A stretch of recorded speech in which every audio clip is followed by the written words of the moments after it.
Hey again, it's Mabin with Mabin Ledke Photography. I hope you guys are doing well.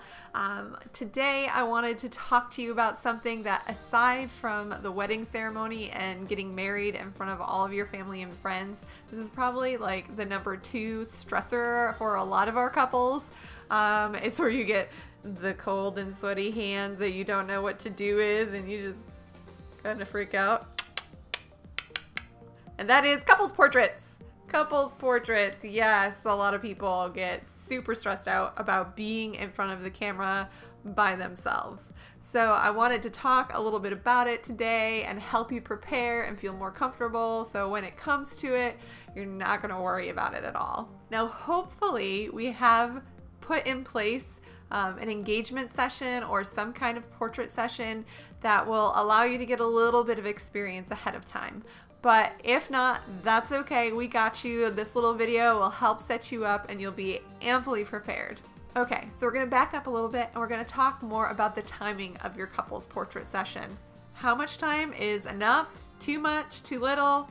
Now, before we get into this too deep, I want to mention that the number one place where time gets cut when things are running late on your wedding day tends to be the couple's portrait session. So you'll want to make sure you buffer the time out a little bit, add a little bit of time before or a little bit after.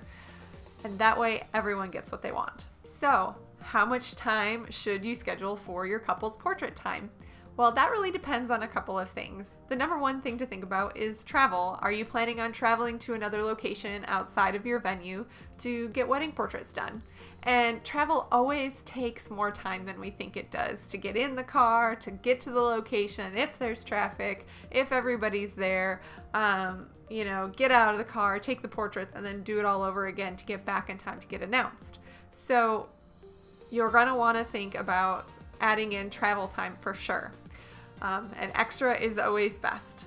If you're planning on traveling for your couple's portraits, we recommend about an hour of time, and that should amply cover the time to get there, to get back, and get everything sorted. Now it does not include your family portrait time or your wedding party time, so keep that in mind that is a separate entity. Now, if you're planning on staying right where you are at your venue, then you don't have to worry about quite as much time. Of course, we'll be selfish and take as much time as you'll possibly give us. We do still recommend at least in half an hour to 45 minutes for your couple's time.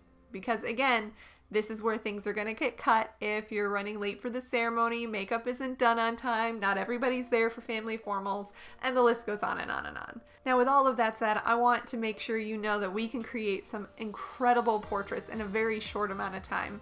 But without that extra buffer, it tends to be really stressful and rushed. And the last thing we want to do is create more stress on your wedding day. So having a healthy couple's portrait buffer time is definitely more beneficial for everyone involved.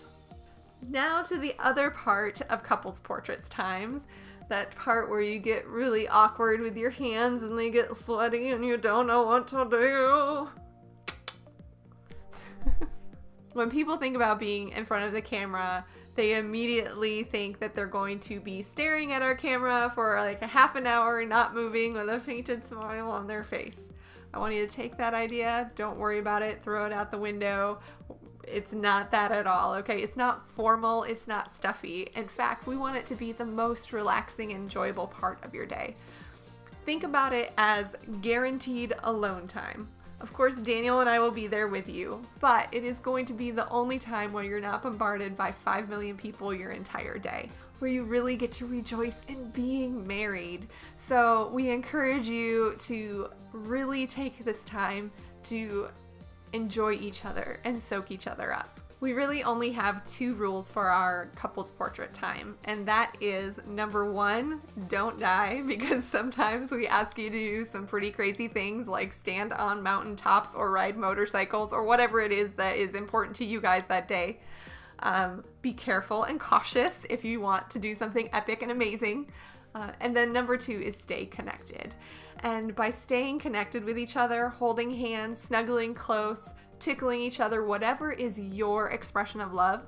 And by doing that, it's going to allow you to be more natural and confident and intimate in your portraits. It's better than us posing you any day. Now, of course, if our artistic eyes see something freaking fantastic, we'll stop you and make sure that you guys know exactly what to do and how to do it. We're not gonna leave you hanging. We got you. We're there for you, boo.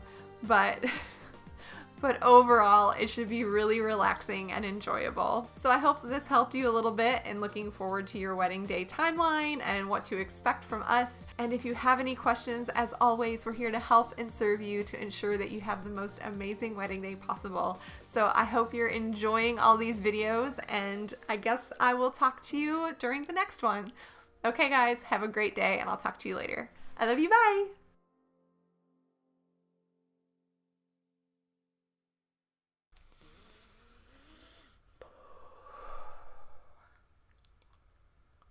Me, me, me.